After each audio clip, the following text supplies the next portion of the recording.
Hello बच्चों, आज के इस लेक्चर में हम पढ़ेंगे क्लास 12 फिजिकल केमिस्ट्री का दूसरा चैप्टर इलेक्ट्रोकेमिस्ट्री का ये तीसरा लेक्चर है। आज हम पढ़ेंगे क्या? Measurement of electrode potential. ठीक है, मेजरमेंट ऑफ इलेक्ट्रोड पोटेंशियल, कैसे हम इलेक्ट्रोड पोटेंशियल को मेजर करते। इसके लिए जो हमें यूज करना है वो क्या है?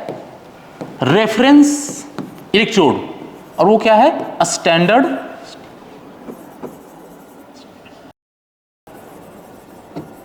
हाइड्रोजन इलेक्ट्रोड, जो क्या है? एक रेफरेंस इलेक्ट्रोड है। ठीक है, रेफरेंस इलेक्ट्रोड है ये, रेफरेंस इलेक्ट्रोड है ये।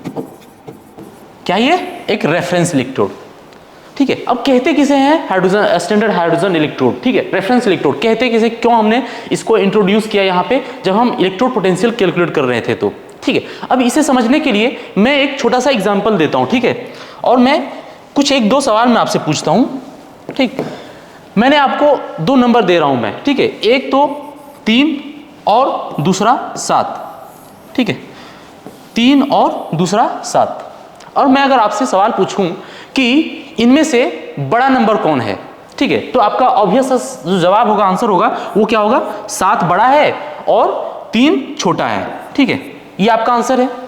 ठीक, लेकिन अगर मैं कह दूं कि ये दो के दोनों नंबर छोटे हैं, ठीक है, तो आप कहेंगे कि ये क्या बात हुई भाई, देखने से लग रहा 7 तो बड़ा है 3 छोटा है, लेकिन ये दोनों छोटे कैसे हो सकते हैं? ठीक है, तो यहां पे छुपा हुआ है इन दोनों के छोटे होने का जो रीजन है वो है रेफरेंस नंबर। ठीक है, कि ये दोनों नंबर 10 के रिस्पेक्ट में क्या है?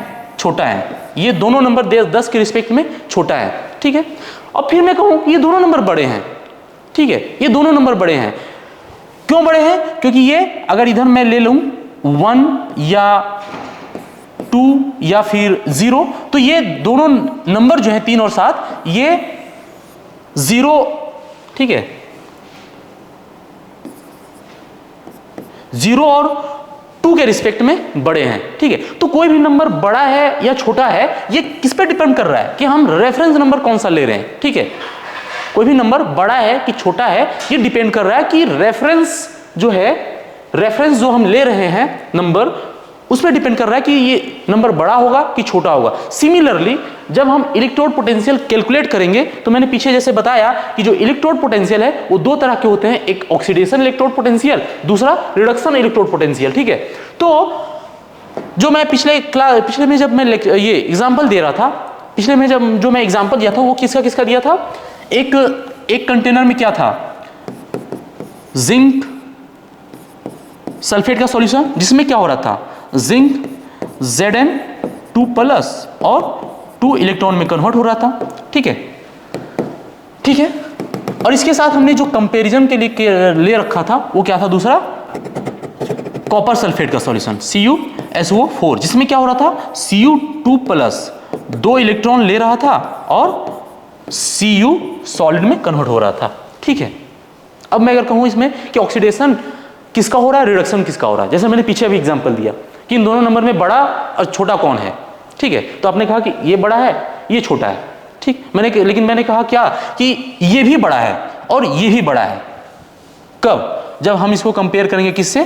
2 0 1 से। ठीक है, 2 0 या 1 से, और ये दोनों नंबर छोटे होंगे कब? जब हम कंपेरिजन इससे करेंगे। ठीक उसी प्रकार से यहां पे देखने में तो लग रहा है कि कॉपर का जो है वो रिडक्शन हो रहा है। ठीक है, कॉपर का रिडक्शन हो रहा है, और जो जिंक है इसका क्या हो रहा है? ऑक्सीडेशन हो रहा है। ठीक है, लेकिन अगर मैं कह दूं कि कॉपर का भी यहां पे ऑक्सीडेशन होगा, तो आपको लगेगा कि वो कैसे होगा भाई? यहां पे तो देखने से लग रहा है कि यहां पे कॉपर 2+ इलेक्ट्रॉन ले रहा है और कॉपर सॉलिड में कन्वर्ट हो रहा है। ठीक है, मैंने पीछे एग्जांपल भी दिया, लेकिन ये कॉपर का ऑक्सीडेशन भी हो सकता है अगर मैं यहां पे दूसरा जो इलेक्ट्रोड है जिंक के जगह पे दूसरा इलेक्ट्रोड में ले लूं, किसका? सिल्वर का। तो ठीक है, मैंने यहां पे पहले क्या ले लिया? कॉपर। ठीक है, कॉपर CuSO4। ठीक है, और इधर Ag2 SO4, ठीक है। जब इस तरह का कॉम्बिनेशन लूंगा मैं तो पिछले एग्जाम्पल में क्या हो रहा था, Cu2 प्लस कन्वर्ट हो रहा था Cu में, यहाँ पे Cu जो है वो कन्वर्ट होगा Cu2 प्लस में और 2 इलेक्ट्रॉन में, ठीक है।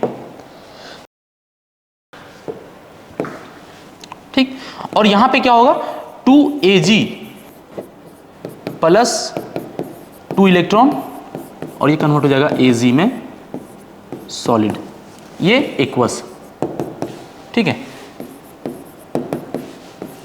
ठीक, तो देखो जैसे ही हम इलेक्ट्रोड को बदल रहे हैं वैसे ही सारा कंडीशन यहाँ पे बदल जा रहा है, ठीक है। ऑक्सीडेशन रिडक्शन में, रिडक्शन ऑक्सीडेशन में। तो इसीलिए हमें आवश्यकता पड़ी एक रेफरेंस इलेक्ट्रोड का, जिससे हम एक स्पेसिफिक वैल्यू निकाल सके, जिस वैल्यू को देख करके हम बता सके कि कौन सा इलेक्ट्रोड किसके साथ ऑक्सीडाइज होगा और किसके साथ रिड्यूस होगा, ठीक है।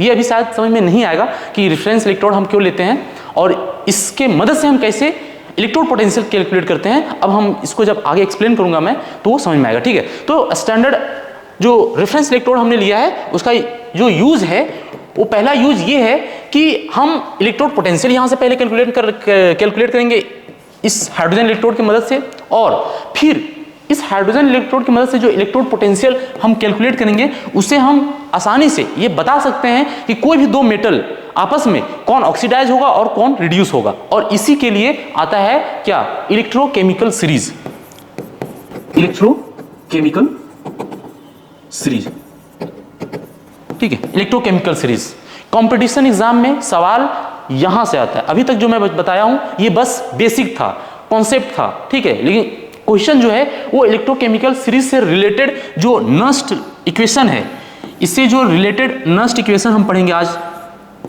ठीक है। इससे रिलेटेड नस्ट इक्वेशन जो हम पढ़ेंगे, ठीक है, क्वेश्चन कंपटीशन में यहां से आता है, ठीक है। इसलिए हमें इसको बढ़िया से समझते हुए इलेक्ट्रोकेमिकल सीरीज को समझना है और नस्ट इक्वेशन को समझना। उससे पहले हमें नस्ट इक्वेशन को पढ़ने से पहले हमें ये पता होना चाहिए इलेक्ट्रोकेमिकल सीरीज, और इस इलेक्ट्रोकेमिकल सीरीज को बनाने के लिए इसमें क्या होता है कि इंक्रीजिंग ऑर्डर में रिडक्शन पोटेंशियल हर एक मेटल का हम अरेंज करते हैं, ठीक है। तो इसके लिए हमें जरूरत पड़ेगा किसका, इलेक्ट्रोड पोटेंशियल हमें पता होना चाहिए हर एक मेटल का नॉन मेटल का कितना उसका इलेक्ट्रोड पोटेंशियल है वो पता होना चाहिए। और उसके लिए इस इलेक्ट्रोड पोटेंशियल को कैलकुलेट करने के लिए हम यूज करेंगे हाइड्रोजन इलेक्ट्रोड को एज अ रेफरेंस, ठीक है। तो हम अब क्या करने जा रहे हैं ये आपको समझ में आ गया होगा, ठीक है।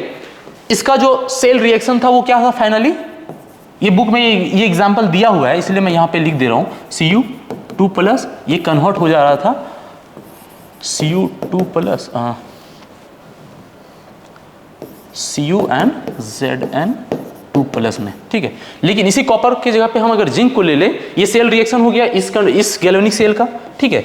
और अगर इसी जिंक के जगह पे हम अगर सिल्वर को ले ले तो इसका जो सेल रिएक्शन बनेगा वो क्या बनेगा, इन दोनों को अगर हम जोड़ देंगे तो जो आएगा वो मैं डायरेक्ट यहां पे लिख दे रहा हूं, ठीक है। Cu प्लस 2Ag प्लस, ठीक है, Cu2 प्लस 2Ag सॉलिड, ठीक है। ये बुक में ये एग्जांपल दिया हुआ है समझाने के लिए कि जरूरी नहीं है कि जो ऑक्सीडाइज हो रहा है वो हमेशा ऑक्सीडाइज ही होगा, जो रिड्यूस हो रहा है वो हमेशा रिड्यूस ही होगा, ठीक है। वो डिपेंड करता है कि हम किस मेटल को किसके साथ कंपैरिजन में ले रहे हैं, ठीक है। और उसे एक्सप्लेन करने के लिए इलेक्ट्रोकेमिकल सीरीज बनाया गया है, ठीक है। इलेक्ट्रोकेमिकल सीरीज से हम इजीली बता सकते हैं कि कौन सा मेटल ऑक्सीडाइज होगा, कौन सा रिड्यूस, और उसके लिए हमें चाहिए क्या, इलेक्ट्रोड पोटेंशियल, जो कि हम आज कैलकुलेट करना सीखेंगे, ठीक है। यहां तक समझ में आया।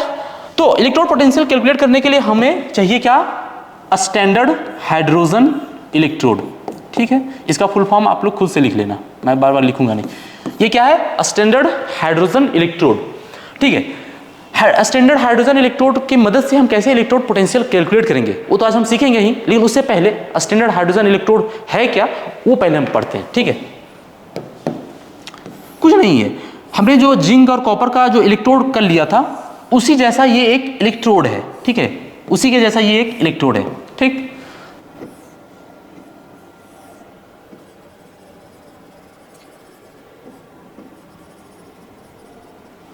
ठीक है, हम ये हॉलो ट्यूब है, इसमें हम H2 गैस प्रेशर 1 atm पे, ठीक है, एक एटीएम पे H2 गैस इधर से हम इसमें पुश करेंगे, ठीक है। इसके बीच में, ठीक है, इसके बीच में जो है ये क्या है हमारा प्लैटिनम इलेक्ट्रोड है, ठीक है।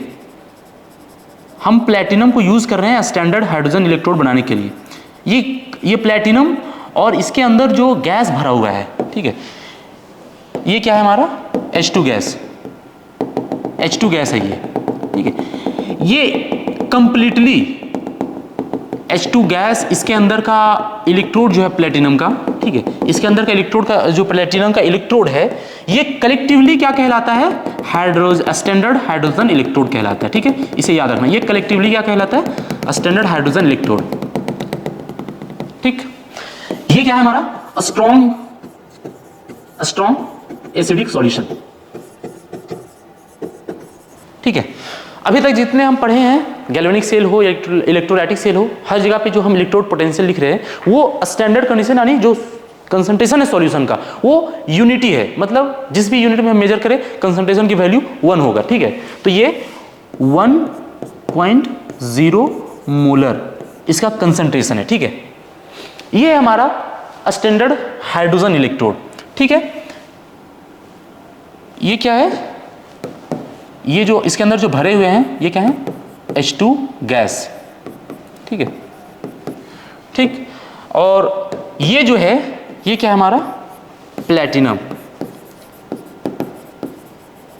ठीक है। ये इलेक्ट्रोड है, हम चाहे तो जो ये पतला सा हम बनाए हैं ना, इतना मोटा भी हम प्लैटिनम के इलेक्ट्रोड ले सकते हैं, कोई दिक्कत नहीं, लेकिन प्लैटिनम बहुत ही ज़्यादा एक्सपेंसिव होता है, इसलिए फाइनल रिएक्शन जो है हमारा इस जगह पे हो रहा है जहाँ पे हमने थोड़ा सा चौड़ा प्लैटिनम का इलेक्ट्रोड ले रखा है, ताकि ज़्यादा से ज़्यादा सरफेस एरिया हो, रिएक्शन आसानी से हो सके, ठीक है। तो ये क्या है हमारा प्लैटिनम, ये कलेक्टिवली सब क्या कहलाता है हाइड्रोजन इलेक्ट्रोड, ठीक है। इसके साथ हम, ये हुआ हमारा एक इलेक्ट्रोड, गैल्वेनिक सेल का एक इलेक्ट्रोड, ठीक है। और इसके साथ हम जिसका मेजर करना चाहेंगे, जिस इलेक्ट्रोड का इलेक्ट्रोड पोटेंशियल हम मेजर करना चाहेंगे उसको हम इसके साथ कनेक्ट कर देंगे, ठीक है। और फिर कैसे मेजर करते हैं वो सारी चीजें मैं आज बताऊंगा, पहले इसे हाइड्रोजन इलेक्ट्रोड को थोड़ा सा मैं एक्सप्लेन कर लूं, ठीक, ठीक है। तो ये हुआ हमारा हाइड्रोजन इलेक्ट्रोड, ठीक है, ठीक। तो अब इसका रिप्रेजेंटेशन, इस इलेक्ट्रोड का रिप्रेजेंटेशन क्या होगा,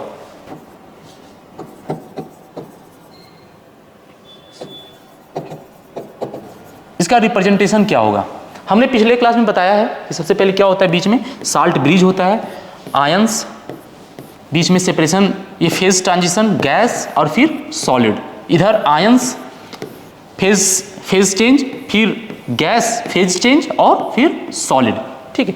चूंकि हमारे पास हाफ इलेक्ट्रोड है, हाफ ही सेल है, ठीक है। ये रिप्रेजेंटेशन है कंप्लीट सेल का है, लेकिन हमारे पास जो है वो हाफ सेल है, ठीक है, सिंगल इलेक्ट्रोड है। तो हमें सिर्फ इतना पोर्शन रिप्रेजेंट करूंगा मैं यहाँ पे, ठीक है। हमारे पास ये पोर्शन है, ये जो है वो ये पोर्शन है, ठीक है। ये हम अभी यहाँ पे रिप्रेजेंट नहीं करेंगे, ये जो हम दूसरा लगाएंगे मेजर करने के लिए उसके लिए ये होगा, ठीक है। तो इस हाइड्रोजन स्टैंडर्ड हाइड्रोजन इलेक्ट्रोड का जो रिप्रेजेंटेशन है वो कितना होगा, साल्ट ब्रिज से आधा ही होगा, ठीक है। आधा जो पोर्शन है जो हम इसके साथ रेफरेंस में यूज करेंगे वो होगा, ठीक, ठीक है। तो सेल रिप्रेजेंटेशन क्या होगा, सबसे किनारे पे क्या होता है सॉलिड, इसमें सॉलिड क्या है हमारा प्लैटिनम, ठीक है। तो जो सॉलिड की जगह पे होगा वो क्या होगा प्लैटिनम, प्लैटिनम सॉलिड, ब्रैकेट देना है। उसके बाद फेज चेंज, गैस, गैस क्या हमारे पास H2 गैस, H2 गैस, ठीक है, फेज चेंज। और उसके बाद आयंस क्या है हमारे पास H+,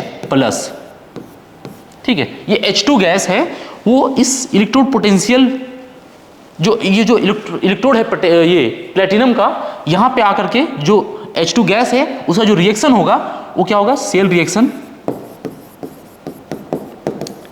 सेल रिएक्शन क्या होगा, जो H2 गैस हम बाहर से डाल रहे हैं वो क्या करेगा H+ में टूट जाएगा, H+ में टूट जाएगा, प्लस 2 इलेक्ट्रॉन ये प्लैटिनम इलेक्ट्रोड के ऊपर डिपॉजिट कर देगा, जिसकी वजह से ये इलेक्ट्रोड निगेटिवली चार्ज हो जाएगा, ठीक है। ये क्या है हमारा सेल रिएक्शन, ठीक है। ये सेल रिएक्शन है जो इस प्लैटिनम इलेक्ट्रोड के ऊपर होगा, ठीक है। तो यहाँ पे आयंस जो बन रहे हैं वो क्या है हमारे H+, ठीक है। यहाँ तक समझ आया सेल रिप्रेजेंटेशन, सेल रिएक्शन। और उसके बाद जो आता है इसका इलेक्ट्रोड पोटेंशियल। इलेक्ट्रोड पोटेंशियल को हम कैसे डिनोट करेंगे, ठीक है, इलेक्ट्रोड पोटेंशियल।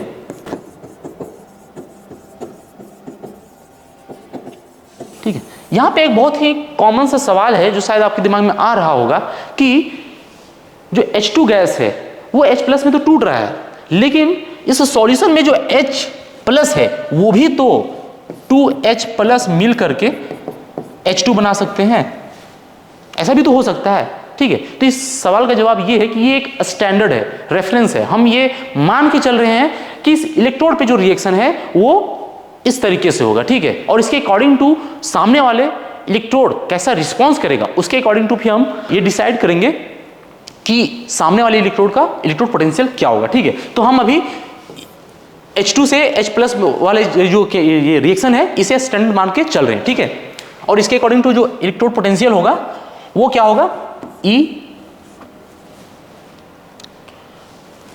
जो इलेक्ट्रोड पोटेंशियल है वो क्या होगा, E हो क्या रहा है, H2 गैस से H+। ठीक है, इस स्टैंडर्ड हाइड्रोजन इलेक्ट्रोड का इलेक्ट्रोड पोटेंशियल को हम कैसे डिनोट करेंगे, E H2 गैस H+। ठीक है, ये है standard hydrogen electrode.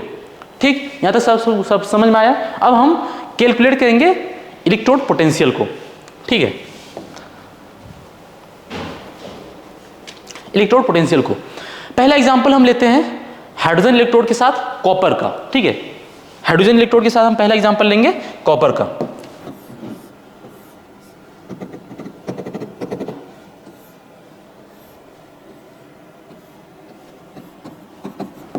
H2 gas, pressure 1 atm। ठीक है, 1 atm। अब मैं यहां ज्यादा डायग्राम नहीं बनाऊंगा, ठीक है, क्योंकि बहुत ज़्यादा टाइम लग जाएगा। मैं रफ डायग्राम यहाँ पे बना रहा हूँ। ठीक है, ये क्या है हमारा प्लेटिनम इलेक्ट्रोड, ये क्या है हमारा प्लेटिनम इलेक्ट्रोड। ठीक, ये प्लेटिनम इलेक्ट्रोड है Pt। इसमें क्या भरे हुए हैं, H2 गैस, H2 गैस। ये क्या है हमारा एसिडिक सॉल्यूशन।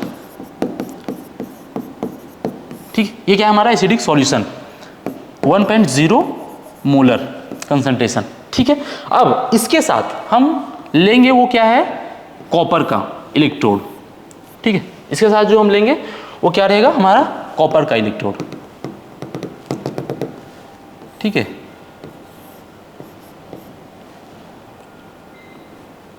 ये क्या है हमारा Cu। ये हम मान के चल रहे हैं कि यहां पे क्या होगा, रिडक्शन। यहां पे क्या हो रहा था, हमारा ऑक्सीडेशन हो रहा है ना, H2 से H+ में जा रहा है, इलेक्ट्रॉन को लूज कर रहा है, क्या हो रहा है, ऑक्सीडेशन। तो हम इसे मान के चल रहे हैं कि ये क्या होगा, हमारा एनोड हो रहेगा। ठीक है, ये एनोड रहेगा। ठीक, और ये कैथोड, ये कैथोड। ठीक है, ये हमारा है CuSO4 का सॉल्यूशन। ठीक, ठीक है, ये दोनों इलेक्ट्रोड हैं, गैल्वेनिक सेल है, रिएक्शन स्पॉन्टेनियस होगा। तो इस एनोडिक कंपार्टमेंट में जो रिएक्शन होगा वो रिएक्शन क्या होगा,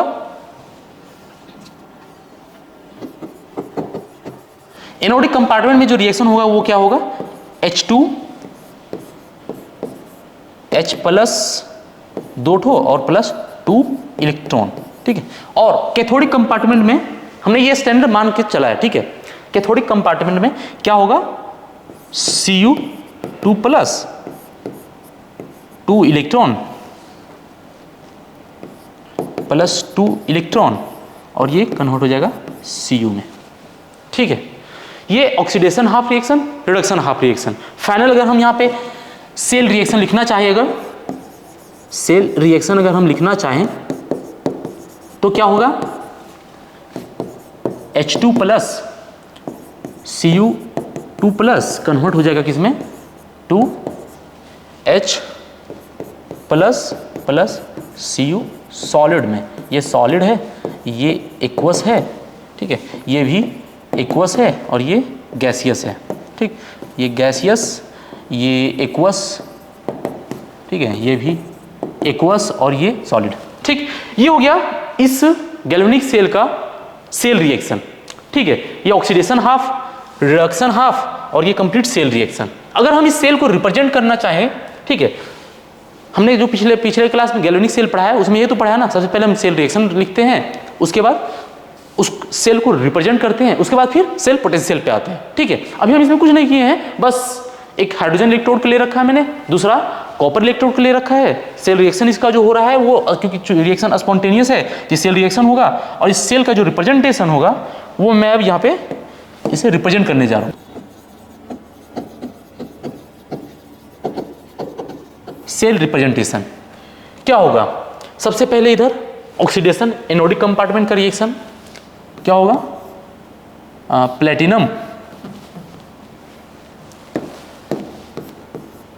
प्लेटिनम सॉलिड, उसके बाद गैसियस क्या है H2 गैस, उसके बाद क्या है H+, ठीक है, और इन दोनों के बीच का साल्ट ब्रिज। मैंने अभी साल्ट ब्रिज को नहीं लगाया, ठीक है, ठीक, ये साल्ट ब्रिज इसमें हो जाएगा बीच में।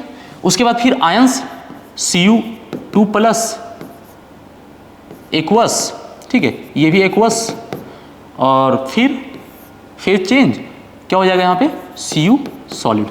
ये हो गया हमारा सेल रिप्रेजेंटेशन, ठीक है। यहां तक हम बहुत आसानी से सब कुछ कर लिए। अब इसमें हम जो इंट्रोड्यूस करने जा रहे हैं न्यू टर्म, वो क्या है हमारा सेल पोटेंशियल, ठीक है। सारा गेम तो इस सेल पोटेंशियल पे है। सेल पोटेंशियल मैंने पिछले क्लास में बताया था, इलेक्ट्रोड पोटेंशियल जो इसके बीच में, ठीक है, और यहां पे क्या हो जाएगा नेगेटिवली चार्ज, ठीक है। इस सॉल्यूशन और इलेक्ट्रोड के बीच में जो पोटेंशियल डिफरेंस है उसे हम क्या कहते हैं इलेक्ट्रोड पोटेंशियल, उसी को हमें कैलकुलेट करना है, ठीक है। उससे पहले हमें सेल पोटेंशियल, ठीक है, ये इलेक्ट्रोड पोटेंशियल जैसे ही हम इसको अब कनेक्ट करेंगे, ठीक है, इन दोनों को हम क्या करते हैं आपस में कनेक्ट कर देते हैं, ठीक। क्या होगा, यहां से जो एक्स्ट्रा इलेक्ट्रॉन निकल रहा है ये, ठीक है, यहां से H2 गैस, H2 से क्या हो जाएगा H+ में टूटेगा, और यहां पे जो 2 इलेक्ट्रॉन रिलीज कर रहा है वो इसके थ्रू इधर मूव करने लगेगा, ठीक है, इधर मूव करने लगेगा, जिसकी वजह से हमें क्या मिलेगा करंट अपोजिट डायरेक्शन में, ठीक है। अब अगर यदि यहां पे एक हम वोल्ट मीटर लगा दे, यहां पे अगर एक वोल्ट मीटर भी लगा दे तो उससे हमें यह पता चल सकता है कि इन दोनों इलेक्ट्रोड के बीच का पोटेंशियल डिफरेंस क्या होगा, ठीक है, और इसी को हम क्या कहते थे सेल पोटेंशियल, ठीक है। सेल पोटेंशियल किसे कहते हैं, इन दोनों इलेक्ट्रोड के बीच के पोटेंशियल डिफरेंस को हम क्या कहते हैं सेल पोटेंशियल, जो कि आसानी से वोल्टामीटर से मेजर किया जा सकता है, ठीक है। तो जब एक्सपेरिमेंट हो रहा था, इस कॉपर इलेक्ट्रोड का इलेक्ट्रोड पोटेंशियल को फाइंड करने के लिए जब ये सेटअप किया गया, वायर को जब ये इलेक्ट्रोड को आपस में कनेक्ट किया गया, और जब वोल्टामीटर से यहाँ पे जब मेजर किया गया इसके पोटेंशियल डिफरेंस को, तो जो सेल पोटेंशियल आया ना ई सेल वो था 0.34 वोल्ट, ठीक है, 0.34 वोल्ट। अब हमें इसमें कैलकुलेशन करना है, एक्सपेरिमेंट का जो काम था एक्सपेरिमेंटेशन वो कंप्लीट हो गया, ठीक है। अब देखो यहाँ पे जो पोटेंशियल की जो वैल्यू आई है ना वो पॉजिटिव में आई है। इसका मतलब ये है कि जो स्टैंडर्ड कंडीशन हमने मान रखा था कि हाइड्रोजन ऑक्सीडाइज होगा और कॉपर रिड्यूस होगा, प्रोसेस वैसा ही फॉलो किया है। इसका मतलब ये है कि जो हमने सोच रखा था वैसा ही प्रोसेस को फॉलो किया है। करंट की डायरेक्शन कॉपर से हाइड्रोजन इलेक्ट्रोड की तरफ है और इलेक्ट्रॉन की डायरेक्शन हाइड्रोजन इलेक्ट्रोड से कॉपर इलेक्ट्रोड की तरफ है, ठीक है। ये पॉजिटिव साइन ये बता रहा है कि सेल रिप्रेजेंटेशन भी सही है और सेल रिएक्शन भी सही है। अब इसके मदद से हम कैलकुलेट करेंगे इस इलेक्ट्रोड का इलेक्ट्रोड पोटेंशियल, ठीक है। अब वो कैसे कैलकुलेट करेंगे आइए देखते हैं इसे, ठीक। अब हम पिछले क्लास में जो हमने बताया था कि जो सेल पोटेंशियल होता है, ठीक है, उसे लिखते कैसे हैं सेल पोटेंशियल को, oxidation electrode potential plus reduction electrode potential. Oxidation electrode potential अगर हम यहां पे लिखना चाहे तो इसका क्या होगा H2 और H+, ऑक्सीडेशन हो रहा है ना, H2 से H+ इलेक्ट्रॉन को रिलीज कर रहा है, ये ऑक्सीडेशन हो रहा है, ऑक्सीडेशन इलेक्ट्रोड पोटेंशियल ये है, और इसका क्या हो जाएगा रिडक्शन इलेक्ट्रोड पोटेंशियल का Cu2+ Cu, ये क्या है हमारा रिडक्शन इलेक्ट्रोड पोटेंशियल, ठीक है। तो जो सेल पोटेंशियल होगा वो इलेक्ट्रोड, ये दोनों इलेक्ट्रोड पोटेंशियल के सम के बराबर होगा, जो मैंने पिछले लेक्चर में बता रखा था, ठीक है। तो यहां पे क्या होगा, E cell is equal to H2OH plus E Cu2 plus और Cu, ठीक। जो सेल पोटेंशियल आया है वो कितना आया है, 0.34 वोल्ट इज इक्वल टू। अब यहां पे आपको एक चीज समझना है, वो ये है कि जो हम स्टैंडर्ड हाइड्रोजन इलेक्ट्रोड ले रहे हैं, ठीक है, इसका पोटेंशियल को हम 0 मान के चलते हैं, ठीक है। जो हाइड्रोजन इलेक्ट्रोड पोटेंशियल है उसे हम 0 मान के चलते हैं, ठीक है। तो इसकी वैल्यू जो होगी वो क्या हो जाएगी, 0, ठीक है। आपको ऐसा कैसे, इसका तो कुछ ना कुछ अपना इलेक्ट्रोड पोटेंशियल होगा, जो H2H प्लस और 2 इलेक्ट्रॉन रिलीज कर रहा है, जिसके वजह से, है ना, आपका ये सवाल बनेगा ना कि जो यहाँ पे इलेक्ट्रॉन रिलीज कर रहा है इस इलेक्ट्रोड के ऊपर, ठीक है, जो निगेटिवली चार्ज्ड है, ये सॉल्यूशन पॉजिटिवली चार्ज्ड है, इन दोनों के बीच जो इलेक्ट्रोड पोटेंशियल बना होगा वो तो कुछ ना कुछ वैल्यू रहा होगा ना, ठीक है, एकदम सही है, उसका कुछ ना कुछ इलेक्ट्रोड पोटेंशियल रहा होगा जिसे हम 0 मान के चल रहे हैं। अगर यदि हम इसे 0 मान के इस केस में चल रहे हैं तो ये सही तभी होगा जब इसके अलावा जितने भी हम इलेक्ट्रोड पोटेंशियल कैलकुलेट करेंगे उसमें भी हमें 0 मान के चलना पड़ेगा, ठीक है। और ऐसा ही होता है, ठीक है, जितने भी इलेक्ट्रोड पोटेंशियल होते हैं उस केस में हाइड्रोजन के साथ कैलकुलेट करते हैं तो उसको हम 0 हाइड्रोजन का मान के चलते हैं, जिसकी वजह से जो वैल्यू आता है वो कभी भी गलत नहीं होता है, ठीक है।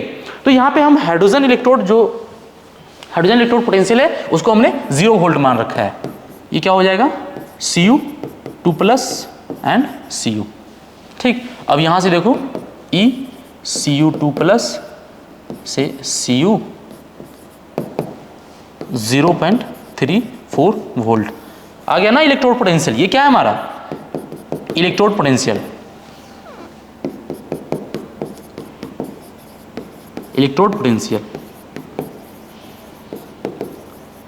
ठीक है। और इसमें हो क्या रहा है, यहां पे कॉपर का रिडक्शन, ये क्या है, reduction potential, reduction electrode potential, ठीक है। तो ये क्या है हमारा रिडक्शन पोटेंशियल, ठीक है। और ये जो हम कैलकुलेट किए हैं, वो जो कैलकुलेट किए हैं एट यूनिटी कंसंट्रेशन पे, हमने इसे कैलकुलेट किया, ठीक है। जो यहाँ पे कंसंट्रेशन था हाइड्रोजन ये एसिडिक सॉल्यूशन का वो कितना था 1 मोलर, और इधर भी जो कंसंट्रेशन है इस कॉपर सल्फेट सॉल्यूशन का ये भी होगा 1.0 मोलर ही होगा, ठीक है। तो यहाँ पे यूनिटी कंसंट्रेशन पे कैलकुलेट किए हैं, तो जो ये वैल्यू आया ना इसे हम क्या कहेंगे, स्टैंडर्ड रिडक्शन पोटेंशियल, ठीक है, स्टैंडर्ड रिडक्शन पोटेंशियल। यहां तक समझ में आया, हमने कॉपर इलेक्ट्रोड का इलेक्ट्रोड पोटेंशियल कैलकुलेट कर लिया, ठीक है। पहले हमने एक एक्सपेरिमेंट किया, ठीक है, हाइड्रोजन के साथ इसको लगा करके वोल्टमीटर को एक्सपेरिमेंटली मेजर कर लिया वोल्टमीटर से, ठीक है, और फिर इसकी इस इक्वेशन में रख करके इसकी वैल्यू को हम कैलकुलेट कर लिए, ठीक। ये कॉपर का इलेक्ट्रोड पोटेंशियल कैलकुलेट हो गया। अब हम आते हैं नेक्स्ट जिंक का इलेक्ट्रोड पोटेंशियल कैलकुलेट करने के लिए, ठीक है। नेक्स्ट हम कैलकुलेट करेंगे जिंक का इलेक्ट्रोड पोटेंशियल, ठीक।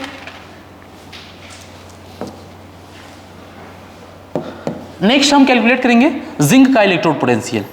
फिर से हम एक हाइड्रोजन इलेक्ट्रोड लेंगे, ठीक है, ठीक है। हमने एक हाइड्रोजन इलेक्ट्रोड लिया, ये क्या है, प्लेटिनम है, ये प्लेटिनम है, प्लेटिनम वायर। यहां से हमने H2 गैस को पास करवाया है, H2 गैस प्रेशर 1 atm, ठीक है, प्रेशर 1 atm। इसमें क्या है हमारे, ये क्या है हमारा H2 गैस, ये क्या है हमारा प्लेटिनम इलेक्ट्रोड, ये क्या है एसिडिक सॉल्यूशन,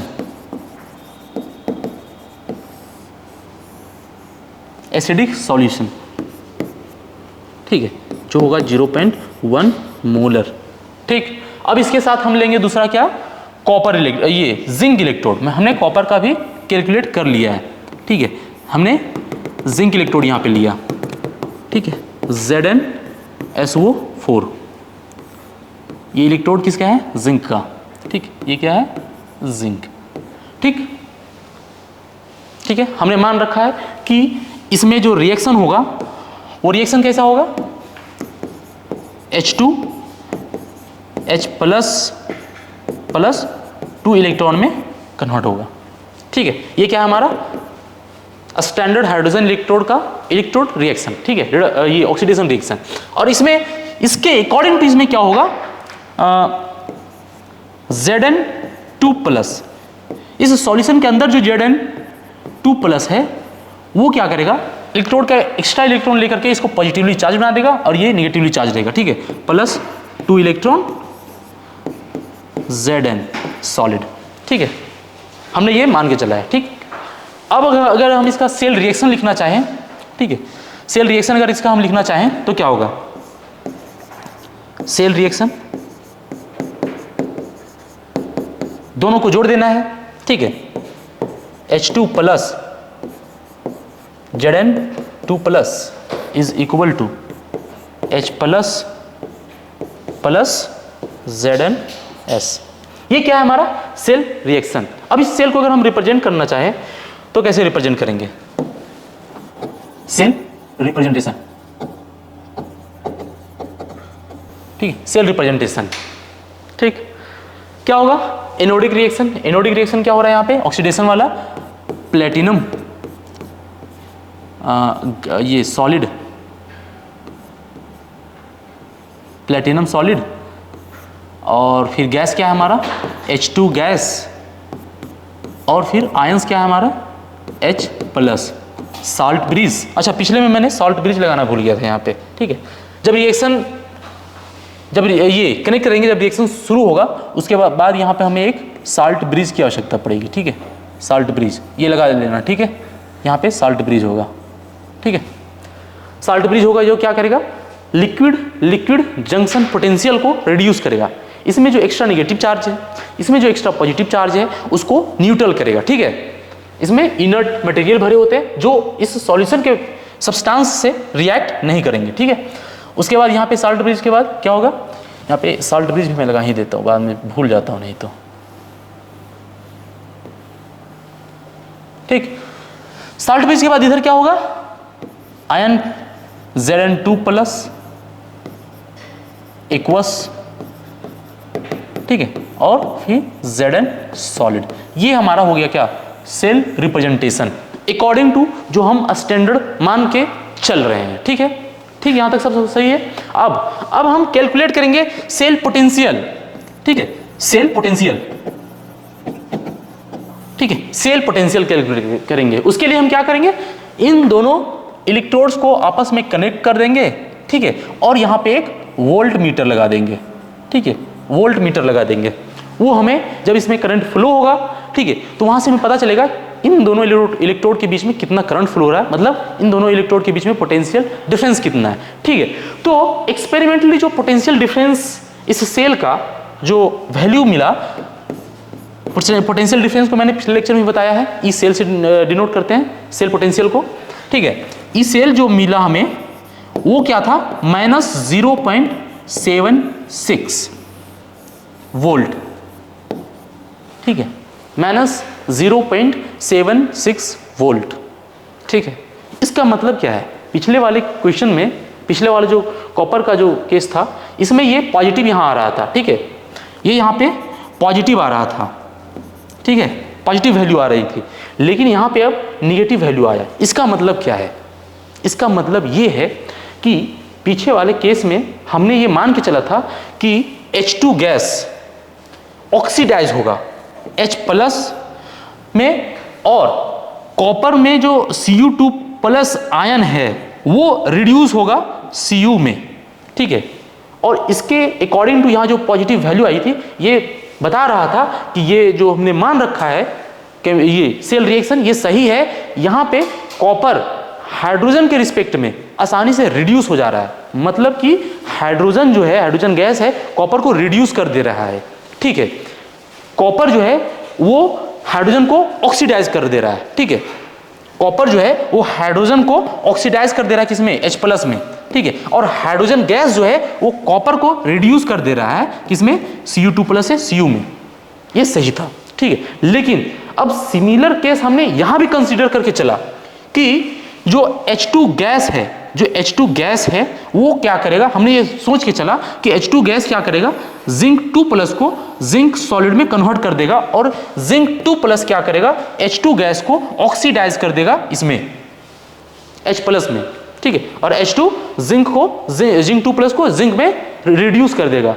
लेकिन इसके बाद जो पोटेंशियल का वैल्यू जो आया वो निगेटिव में आया। इसका मतलब ये है कि यहाँ पे जो प्रोसेस हमने कंसीडर करके चला है कि जिंक रिड्यूस होगा, ये जिंक रिड्यूस नहीं हो रहा है, जिंक ऑक्सीडाइज हो रहा है। बात समझ में आई क्या? वो कैसे हम कह सकते हैं वो अभी मैं बताता हूं इसका वैल्यू को ड्राइव करके, ठीक है। अभी ये एक्सप्लेन करेंगे बाद में। अब यहां से पहले हम ये जिंक इलेक्ट्रोड का इलेक्ट्रोड पोटेंशियल पहले फाइंड करते हैं, ठीक है। मैंने पीछे भी मेथड बता रखा है। पहले हम ई सेल लिखेंगे, ठीक है। ई सेल क्या होगा, अभी तक हम इसमें कुछ भी छेड़छाड़ नहीं करेंगे, ठीक है। जैसा हमने ये कंसीडर करके चला है, स्टैंडर्ड मान के चला है, बस ऐसे ही पहले हम कैलकुलेशन करके वैल्यू निकालेंगे, ठीक है। यहाँ पे क्या हो रहा है, ये H2+ से H2 गैस से H+ में कन्वर्ट हो रहा है, ठीक है। क्या हो रहा है यहाँ पे, H2 गैस से H+ में कन्वर्ट हो रहा है, प्लस यहाँ पे क्या हो रहा है, जिंक 2+ से जिंक में कन्वर्ट हो रहा है, जिंक 2+ से जिंक में कन्वर्ट हो रहा है, ठीक। अब हम इस हाइड्रोजन इलेक्ट्रोड को रेफरेंस मान के चल रहे हैं, क्या होगा, इसका वैल्यू 0 हो जाएगा। इसकी वैल्यू क्या आई है, -0.76, 0 प्लस E Zn2+ Zn, ठीक है। और यहां से जो E Zn की जो वैल्यू आएगी, Zn2+ की जो वैल्यू आएगी वो क्या आएगी, -0.76 वोल्ट, ठीक है। हाँ, तो यहां पे जो आया वैल्यू वो देखो क्या आया है, माइनस। ये इटसेल्फ हमने पीछे भी बताया कि यहाँ पे जो निगेटिव चार्ज जो आ रहा है ये बता रहा है कि जो हमने मान रखा है वो प्रोसेस जस्ट रिवर्स हो रहा है। हमने जो सोच रखा है क्या, H2 गैस H+ में कन्वर्ट होगा, ये H2 गैस ऑक्सीडाइज होगा और जिंक रिड्यूस होगा, लेकिन ये नेगेटिव चार्ज बता रहा है कि नहीं, इस सिस्टम में क्या हो रहा है, जस्ट उल्टा प्रोसेस हो रहा है। क्या हो रहा है, जिंक ऑक्सीडाइज हो रहा है जिंक 2+ में और 2 इलेक्ट्रॉन रिलीज कर रहा है। और यहाँ पे हाइड्रोजन क्या हो रहा है, H+ जो है 2 इलेक्ट्रॉन लेकर के H2 गैस में कन्वर्ट हो जा रहा है, ठीक है, ठीक है। इस इलेक्ट्रोड में, इस सेल के अंदर जिंक का ये काम हो रहा है, ठीक है। और अगर हम इसकी इलेक्ट्रोड पोटेंशियल को अगर लिखना चाहें तो क्या होगा, E Zn2+, ठीक है, ठीक। इस ऑक्सीडेशन इलेक्ट्रोड पोटेंशियल का, इस ऑक्सीडेशन हाफ रिएक्शन का जो पोटेंशियल होगा उसको हम इस तरह से डिनोट कर सकते हैं, ठीक है। और मैंने पिछले लेक्चर में बताया था कि जब भी ऑक्सीडेशन और रिडक्शन में ये उल्टा करना हो तो सिर्फ हमें क्या लगाना पड़ता है, निगेटिव चार्ज, ठीक है। E Zn से Zn2+ के लिए क्या करना पड़ेगा, हमें सिर्फ Zn2+ से Zn के पहले हमें एक निगेटिव चार्ज लगाना पड़ेगा, ठीक है। अब देखो Zn2+ से Zn के लिए हमें वैल्यू मिल चुका है। यहाँ से Zn2+ से Zn के लिए हमें क्या वैल्यू मिला है, -0.76, -0.76, ठीक है, Zn से Zn2+, ठीक है। इसकी वैल्यू देखो यहाँ पे क्या आएगी, Zn से Zn2+ के लिए +0.76, वैल्यू प्लस में आई, मतलब कि ये प्रोसेस इस रिएक्शन में, इस सिस्टम में हो रहा है, ठीक है। प्लस आया ना वैल्यू, यहाँ पे निगेटिव चार्ज आ रहा है, ठीक है। मतलब कि ये जो प्रोसेस हो रहा है ये होना चाह नहीं रहा है, ये निगेटिव चार्ज, ये निगेटिव यहाँ पे ये बता रहा है कि जो प्रोसेस जो हमने कंसीडर कर रखा है जिसमें इसका रिडक्शन हो रहा है, रिडक्शन हो नहीं रहा है एक्चुअली, वो ऑक्सीडेशन हो रहा है, ठीक है। इसलिए यहाँ पे जो निगेटिव जो वैल्यू आई है वो क्या आया है, हमारा निगेटिव। और जब हम इसमें रिवर्स प्रोसेस ऑक्सीडेशन का जब वैल्यू हम निकाले तो क्या आ गया हमारा पॉजिटिव। ठीक है, ठीक, यहां तो समझ में आया। अब हमने जिंक का भी इलेक्ट्रोड पोटेंशियल कैलकुलेट कर लिया हमने यहाँ पे। ठीक है, जिंक का भी इलेक्ट्रोड पोटेंशियल हमने कैलकुलेट कर लिया है। अब इन दोनों का यूज करके जो मैंने पिछले लेक्चर में गैल्वेनिक सेल बताया था जिंक और कॉपर के बीच का, अब उसमें हमने जिंक का और कॉपर का इटसेल्फ इलेक्ट्रोड पोटेंशियल हमने निकाल लिया। अब जो सेल पोटेंशियल है वो कितना होगा वो हम कैलकुलेट करते हैं। ठीक है, ठीक, यह क्या था हमारा, ये था हमारा जिंक सल्फेट का सॉल्यूशन। ठीक है, इसमें हमने जिंक का एक इलेक्ट्रोड ले रखा था, ये क्या था, जिंक एनोड था, ये निगेटिवली चार्ज्ड। ठीक, और इधर हमने क्या ले रखा था, इधर हमने ले रखा था कॉपर का। ठीक है, हमने यहाँ पे कॉपर का ले रखा था इलेक्ट्रोड, ये क्या था, Cu कैथोड। ठीक है, ये पॉजिटिवली चार्ज था, ये क्या था हमारा CuSO4 सॉल्यूशन। ठीक है, मैं फटाफट सारी चीज़ें यहाँ पे लिख देता हूँ। जिंक Zn2 प्लस 2 इलेक्ट्रॉन में टूट रहा था और यहाँ पे Cu2 प्लस 2 इलेक्ट्रॉन में टूट रहा था। ठीक है, लेकर के सॉलिड में कन्वर्ट हो रहा था। इसका जो सेल रिएक्शन था वो क्या था, Zn प्लस Cu2 प्लस, ठीक है, Cu प्लस Zn2 प्लस, ये इसका हो गया सेल रिएक्शन। ठीक है, सेल रिप्रेजेंटेशन मैंने पिछले लेक्चर में करवाया है। ठीक है, वहाँ से देख लेना। अब हम आते हैं यहाँ पे सेल पोटेंशियल पे। जो सेल पोटेंशियल था वो क्या होता है, ई सेल, ई Zn से Zn2 प्लस ई Cu2 प्लस से Cu, प्रोसेस वही हो रहा है ना, Cu से Cu2 प्लस से Cu में जा रहा है और जिंक से जिंक 2 प्लस में जा रहा है। ठीक है, अब देखो पीछे हमने वैल्यू कैलकुलेट कर रखा है, इसकी क्या वैल्यू है, Zn से Zn2 प्लस की 0.76, यहाँ पे क्या हो जाएगा 0.76 वोल्ट। ठीक है, ये मैं बाद में लिख दूंगा यूनिट को। और अगर हम और पीछे जाएं तो यहाँ पे क्या आया है, Cu2 प्लस से Cu का 0.34, E cell is equal to 1.1 volt. ठीक है, एक तो इस सॉल्यूशन और इलेक्ट्रोड के बीच का इलेक्ट्रोड पोटेंशियल था जो कितना था 0.034। ठीक है, यहाँ का कितना था 0.34 वोल्ट और यहाँ का जो पोटेंशियल था वो कितना था 0.76। और जब इन दोनों को कनेक्ट किया गया तो इन दोनों इलेक्ट्रोड के बीच का जो पोटेंशियल डिफरेंस था, अगर हम यहाँ पे वोल्ट मीटर से मेजर करें तो जो मेजर करने के बाद जो एक्चुअल वैल्यू आया था, ठीक है, वो कितना था, वो भी 1.1 वोल्ट के बराबर ही था। ठीक है, यहाँ पे इलेक्ट्रॉन इधर जा रहे हैं और करंट इस डायरेक्शन में है। ठीक, यहाँ पे एक साल्ट ब्रिज होगा। ठीक है, तो जो एक्सपेरिमेंटल वैल्यू आया इन दोनों इलेक्ट्रोड का जो इस सेल का जो सेल पोटेंशियल है वो आसानी से हम इस वोल्ट मीटर से मेजर कर सकते थे एक्सपेरिमेंटली। ठीक है, बट हमने जब थ्योरेटिकली मेजर किया रेफरेंस इलेक्ट्रोड ले करके कि एक एक इलेक्ट्रोड का इलेक्ट्रोड पोटेंशियल कितना आ रहा है और उन दोनों को जब जोड़ा तो जो वैल्यू आया ना वो एक्सपेरिमेंटल से मैच किया, मतलब कि हमारा कैलकुलेशन सही है, हमने जो कैलकुलेशन कर रखा है वो सही है।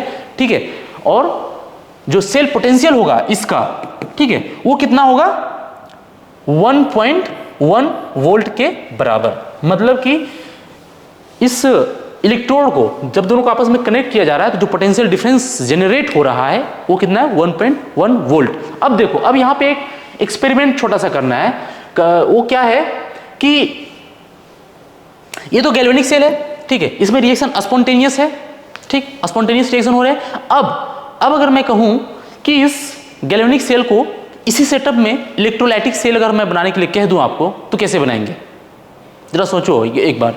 ठीक है, ये गैल्वेनिक सेल है, रिएक्शन स्पॉन्टेनियस हो रहा है, हमें इसे नॉन स्पॉन्टेनियस बनाना है, तो उसके लिए क्या करना पड़ेगा, अरे नॉन स्पॉन्टेनियस के लिए हमें बाहर से एनर्जी देना पड़ेगा। ठीक है, सिंपल, बाहर से हमें एनर्जी देना पड़ेगा। उसके लिए हम क्या करेंगे कि यहां से एक सर्किट कनेक्ट करेंगे। कि जो ऊपर वाला जो है इस सबको पहले मिटाएंगे इसमें। ठीक, अब हम इस गैल्वेनिक सेल को इलेक्ट्रोलाइटिक सेल बनाने जा रहे हैं। क्या हो रहा है यहाँ पे, इलेक्ट्रॉन इस डायरेक्शन में जा रहे हैं, ठीक है, इलेक्ट्रॉन इस डायरेक्शन में जा रहा है और जो करंट है आई वो इस डायरेक्शन में आ रहा है। अब हम इसमें क्या करेंगे, यहां से एक अपोजिट पोटेंशियल का एक ऊपर से सोर्स ऑफ एनर्जी लगा देंगे। ठीक है, ठीक, ये क्या है, ई एक्सटर्नल, ये क्या है, ई एक्सटर्नल, ठीक है, ई एक्सटर्नल, ठीक, ये निगेटिवली चार्ज और ये पॉजिटिवली चार्ज। ठीक है, अब हम क्या करेंगे कि जैसे ही ये दो इलेक्ट्रोड बनाया हमने, इसको आपस में कनेक्ट किया, इलेक्ट्रिसिटी फ्लो होने लगी। ठीक है, यहाँ पे हम एमीटर या वोल्ट मीटर लगाएंगे इसे, तो उससे हमें पता चल जाएगा कि इसमें कितना इलेक्ट्रिसिटी फ्लो हो रहा है। यहाँ पे हमने क्या लगा दिया है, ई एक्सटर्नल, ठीक है, निगेटिव। ठीक है, अब हम क्या करेंगे कि जैसे ही इस इलेक्ट्रोड को हमने बनाया, आपस में कनेक्ट किया, यहाँ पे इलेक्ट्रिसिटी फ्लो होना शुरू हो गया। ठीक है, यहाँ तक सब ठीक था।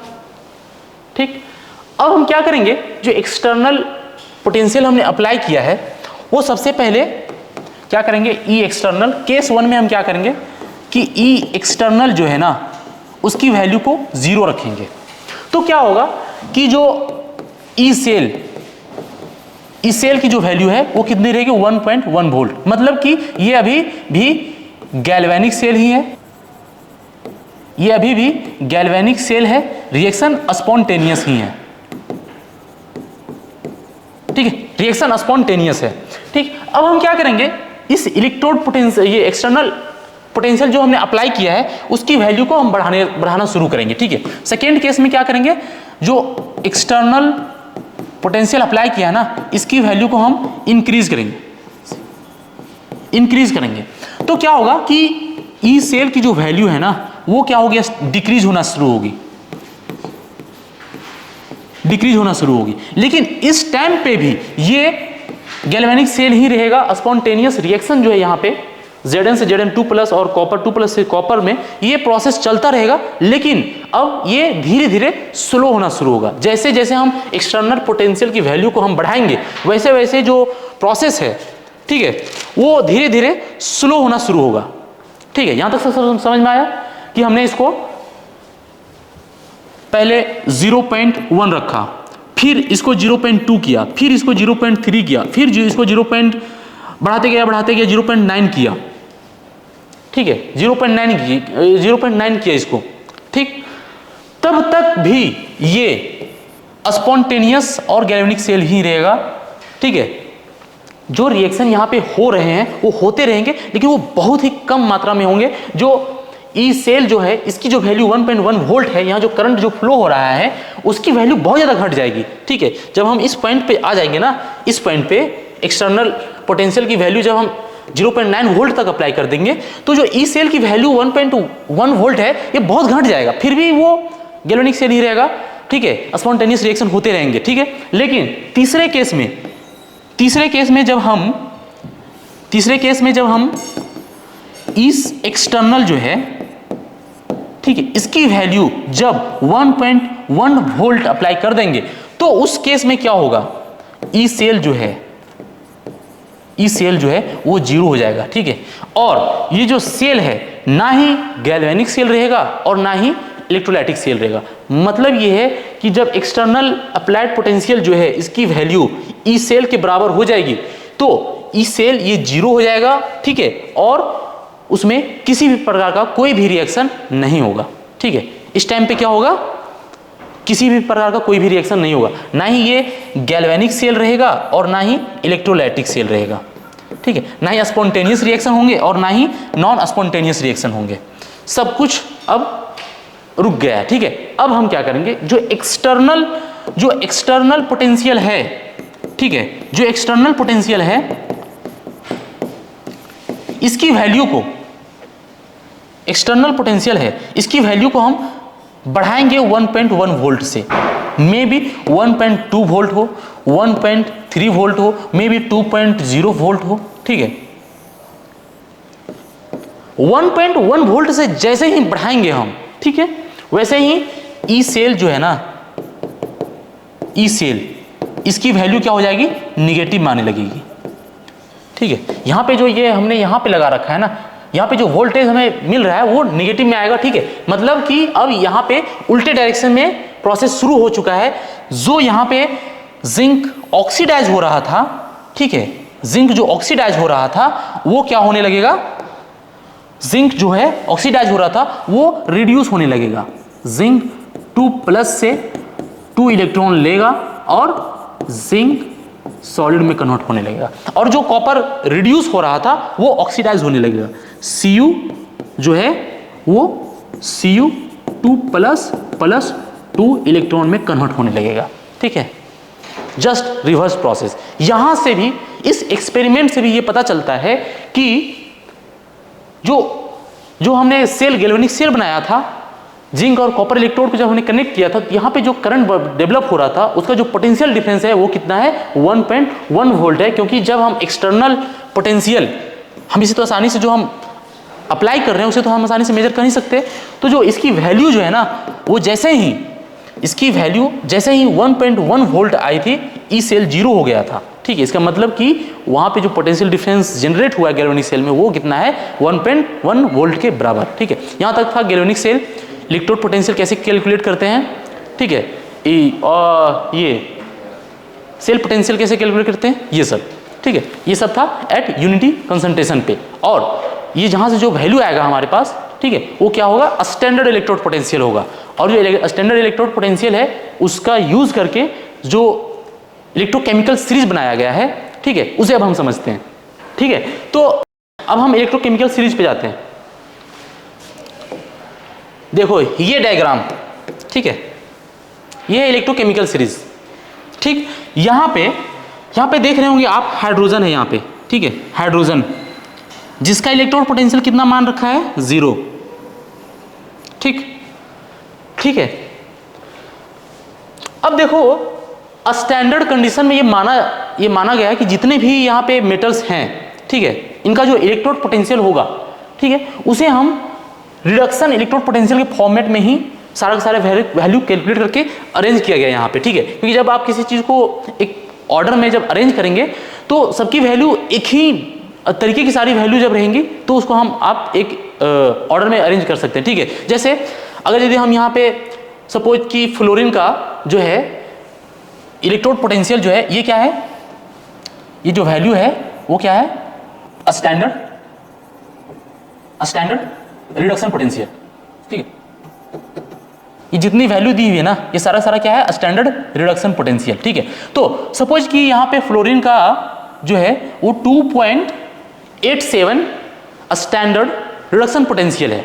ठीक है, अब अगर हम इसे कंपैरिजन करना चाहे किससे, लिथियम से, तो हमें लिथियम का भी रिडक्शन पोटेंशियल ही चाहिए, तभी हम उसको कंपैरिजन कर सकते हैं। ऐसा नहीं कि एक का ऑक्सीडेशन पोटेंशियल है दूसरे का रिडक्शन पोटेंशियल, तो कंपैरिजन कर ही नहीं पाएंगे कि कौन ज़्यादा रिड्यूस होगा या कौन ज़्यादा ऑक्सीडाइज होगा। ठीक है, जैसे कि अगर आप अपने आसपास में किसी दो लड़के के बीच का अगर कंपैरिजन करना चाहे, ठीक है, कि सपोज कि किसी का हाइट का अगर कंपैरिजन करना चाहे, ठीक है, कि कोई दो लड़का है ए और बी, ठीक है, इसके हाइट का अगर आप कंपैरिजन करना चाहेंगे और इसका अगर यदि आपके पास हाइट तो पता है और इसका अगर आपके पास वेट पता है, तो आप कंपैरिजन कर ही नहीं पाएंगे इसके वेट का। इन दोनों के बीच का हाइट का कंपैरिजन तभी कर पाएंगे जब इसका हाइट तो आपको पता है, इसका भी हाइट की वैल्यू ही आपको पता हो, तभी आप इन दोनों के बीच का कंपैरिजन कर पाएंगे। ठीक है, इसीलिए जो सारे इलेक्ट्रोड का जो इलेक्ट्रोड पोटेंशियल है वो रिडक्शन इलेक्ट्रोड पोटेंशियल को ही कैलकुलेट करके इस टेबल में लिखा हुआ है। ठीक है, तो यहाँ पे जो जितने भी वैल्यूज दिए हुए हैं, ठीक है, वो रिडक्शन पोटेंशियल है, याद रखना। अब मैंने पीछे भी बताया है, रिडक्शन पोटेंशियल से उसे ऑक्सीडेशन पोटेंशियल में कन्वर्ट करने के लिए कुछ नहीं करना होता है, सिर्फ निगेटिव लगाना पड़ता है। ठीक है, जैसे EA से AN+ ये बराबर होता है माइनस ऑफ EAN+ से A। ठीक है, यहां पे जो दिया हुआ है वो रिडक्शन पोटेंशियल दिया हुआ है सारा वैल्यू। ठीक है, इस चीज को याद रखना। ठीक, और हम जब भी अगर इसका ऑक्सीडेशन पोटेंशियल निकालना चाहेंगे तो सिर्फ हमें यहाँ पे निगेटिव से मल्टीप्लाई करना पड़ेगा। ठीक है, तो अब इसमें हम समझाना ये चाह रहे हैं कि देखो हाइड्रोजन को हमने पहले 0 मान लिया है, ठीक है।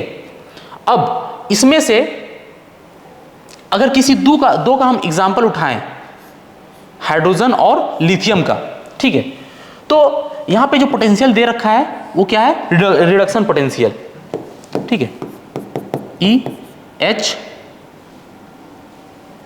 प्लस से H2 का दे रखा है 0 है, और लिथियम का कितना है, Li प्लस से Li, इसकी वैल्यू कितनी है, -3.05, ठीक है, रिडक्शन पोटेंशियल।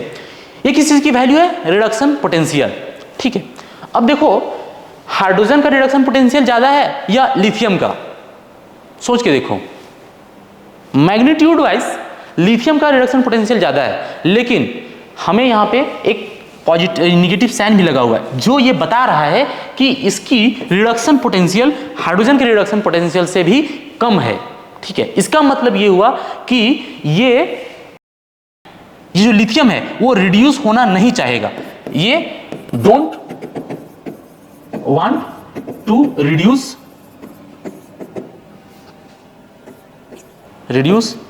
इटसेल्फ, ये खुद को रिड्यूस नहीं करना चाहेगा, ठीक है, और ये रिड्यूस हो जाएगा आसानी से। कहने का मतलब ये है कि अगर यदि हम एक रिएक्शन लिखे किसका, H2 प्लस Li प्लस से Li प्लस 2H2 प्लस, ये रिएक्शन जो है ना ये पॉसिबल ही नहीं है, ठीक है, ये रिएक्शन पॉसिबल ही नहीं है, क्योंकि जब आप इलेक्ट्रोड पोटेंशियल लिथियम का लिखेंगे, ठीक है, लिथियम का Li प्लस से Li क्या आ रहा है, निगेटिव में आ रहा है, ठीक है, ये निगेटिव में आ रहा है, मतलब ये पॉसिबल नहीं है इसके साथ, ठीक है, हाइड्रोजन के साथ ये पॉसिबल नहीं है। मतलब कि जो रिडक्शन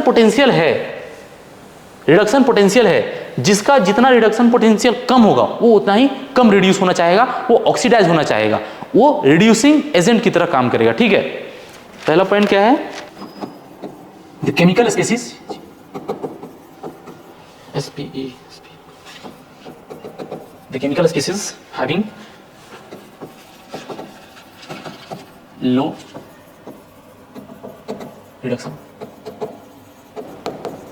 रिडक्शन पोटेंशियल। लो नंबर में भी आपको पता ही होगा कि अगर आपको कंपैरिजन करने के लिए मैं कहूँ कि +2 बड़ा है या -10, ठीक है, अगर मैं कंपैरिजन के लिए कहूँ कि -10 बड़ा है या +2, ऑब्वियस सी बात है ये बड़ा है क्योंकि ये माइनस के साथ लगा है, ठीक है। इसमें जब हम 12 ऐड करेंगे ना तो हम यहां पहुंच पाएंगे, ठीक है। तो ये नंबर जो है ये छोटा है, जिसके पास निगेटिव है मतलब वो वैल्यू क्या है, छोटा है, और जिसके पास लो रिडक्शन पोटेंशियल होगा वो रिड्यूस नहीं होना चाहेगा, ठीक है, क्योंकि उसके पास पोटेंशियल कम है, उसके रिड्यूस होने की पावर उसके पास कम है, ठीक है। They don't want to reduce itself. They don't want to reduce itself. लेकिन ये क्या होगा, ऑक्सीडाइज होना चाहेगा, ठीक है। ये खुद रिड्यूस नहीं होगा बट ये रिड्यूस करेगा अदर को, दूसरे को ये रिड्यूस करेगा अदर को, और ये क्या कहलाएगा, reducing agent,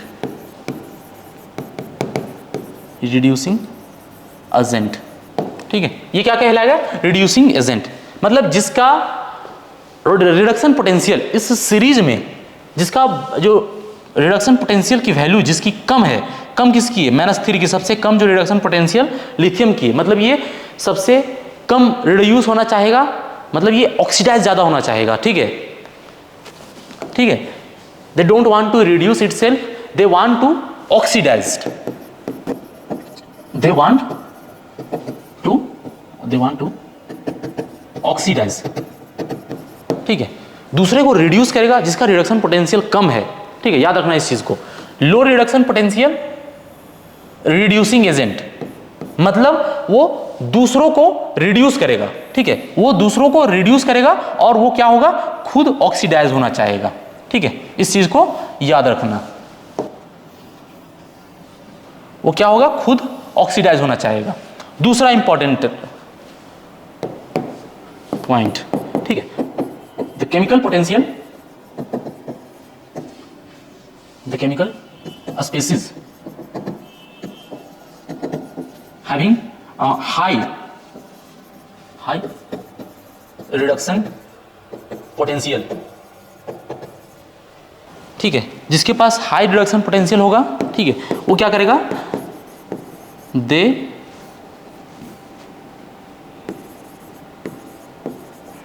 want to reduce itself, ठीक है, ये खुद रिड्यूस होना चाहेंगे, they want to reduce itself, ठीक, और ये दूसरों को क्या करेंगे, ऑक्सीडाइज अदर,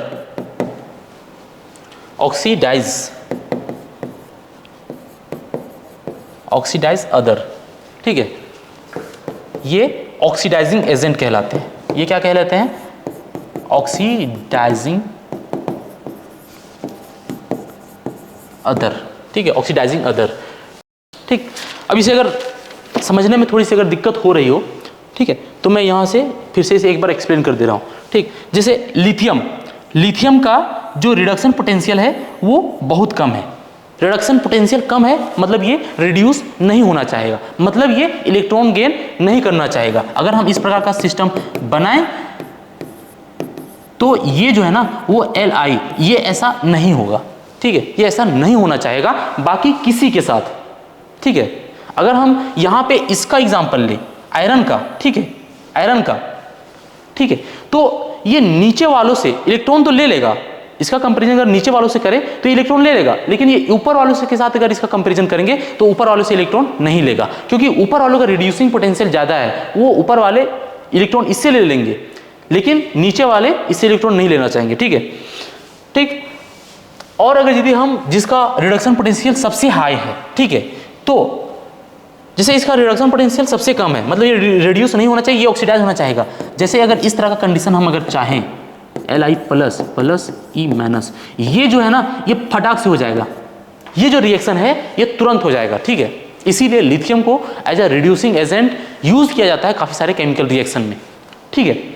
और अगर हम फ्लोरीन का एग्जांपल लें तो फ्लोरीन के साथ क्या होगा कि इसे अगर मैं मिटा दूं यहाँ पे, फ्लोरीन के साथ अगर हम एग्जांपल लें तो ये जो F2 है, ठीक है, F2 है, इससे अगर हम इलेक्ट्रॉन निकालना चाहें, ठीक है, इससे अगर हम इलेक्ट्रॉन निकालना चाहे 2F प्लस प्लस 2 इलेक्ट्रॉन, ठीक है, ये होगा ही नहीं, ये ऑक्सीडाइज होना ही नहीं चाहेगा, ठीक है, ये प्रोसेस होगा ही नहीं, क्योंकि इसका ये रिडक्शन पोटेंशियल हाई है, ये F2 प्लस 2 इलेक्ट्रॉन लेकर के 2F माइनस ये तुरंत होना चाहेगा, ठीक है। यहां पे देखो ये एक्स्ट्रा इलेक्ट्रॉन लेना नहीं चाह रहा था, ये एक्स्ट्रा इलेक्ट्रॉन लेना चाहेगा, क्योंकि इसका रिडक्शन पोटेंशियल हाई है, इसका रिडक्शन पोटेंशियल कम है, ठीक है। अब मैं एक एग्जांपल इसके साथ ले लेता हूं, आयरन के साथ, ठीक है, Fe के साथ क्या है, Fe प्लस प्लस इलेक्ट्रॉन क्या बन रहा है,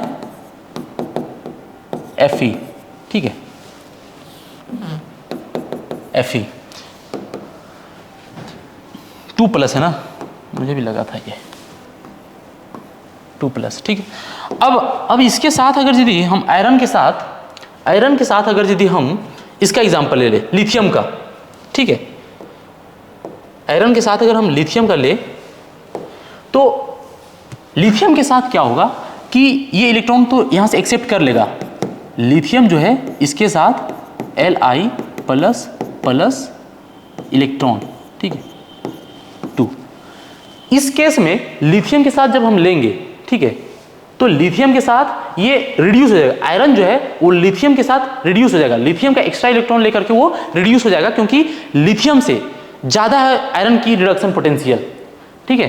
देखो ये आयरन की जो रिडक्शन पोटेंशियल है वो -0.44 है, और लिथियम की जो रिडक्शन पोटेंशियल है वो -3.05 है, ये बहुत ज्यादा लो वैल्यू है, इसके कंपेयर निगेटिव में दोनों ही है, बट ये जो है कम निगेटिव है, ये ज्यादा निगेटिव है, मतलब ये ज्यादा वैल्यू है, ये लिथियम से इलेक्ट्रॉन लेना पसंद करेगा, ठीक है।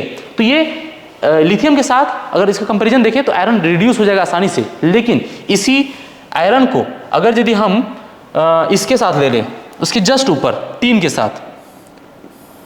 साथ, ठीक है। ठीक, अगर हम कह दे कि Sn 2 प्लस और प्लस 2 इलेक्ट्रॉन, ठीक है। अगर हम इसके साथ आयरन का कंपैरिजन अगर देखें कि Fe2 plus plus 2 electron Fe, ठीक है, क्या ये पॉसिबल होगा? ये पॉसिबल नहीं होगा, क्योंकि ये जो है ना, इसकी रिडक्शन पोटेंशियल, आयरन की रिडक्शन पोटेंशियल से इसका कितना था? -0.44, ठीक है, और इसका कितना था? टीन का -0.14। इसके पास रिडक्शन पोटेंशियल ज्यादा है इसके कंपैरिजन में, आयरन के कंपैरिजन में, ठीक है। तो ये इसका इलेक्ट्रॉन लेना चाहेगा, ठीक है। इस केस में आयरन रिड्यूस हो रहा था, इसके केस में आयरन ऑक्सीडाइज हो जाएगा। ये रिएक्शन यहाँ पे पॉसिबल नहीं होगा, ठीक है। यहाँ पे जो पॉसिबल होगा वो क्या होगा? Fe2 प्लस प्लस 2 इलेक्ट्रॉन, ठीक है, और Sn2 plus plus 2 electron Sn, ठीक। समझ में आया यहाँ तक? ये है हमारा इलेक्ट्रोकेमिकल सीरीज।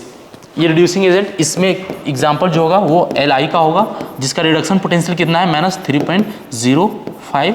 और इसमें जो एग्जाम्पल होगा वो फ्लोरीन होगा, F2, जिसका ऑक्सीडेशन पोटेंशियल कितना है? ये 2.87, ठीक है। ये रिडक्शन पोटेंशियल है, याद रखना, ये किसका है? रिडक्शन पोटेंशियल की वैल्यू दी हुई है, ठीक है। कंपैरिजन करने के लिए किसी एक ही यूनिट में हमें वैल्यूज पता होने चाहिए, तभी हम उसका कंपैरिजन कर सकते हैं, ठीक है। मैंने एग्जांपल के साथ भी बताया, ठीक है। तो आज के लिए इतना ही, हम नेक्स्ट लेक्चर में मिलेंगे नस्ट इक्वेशन के साथ। आज के लिए इतना ही, थैंक यू।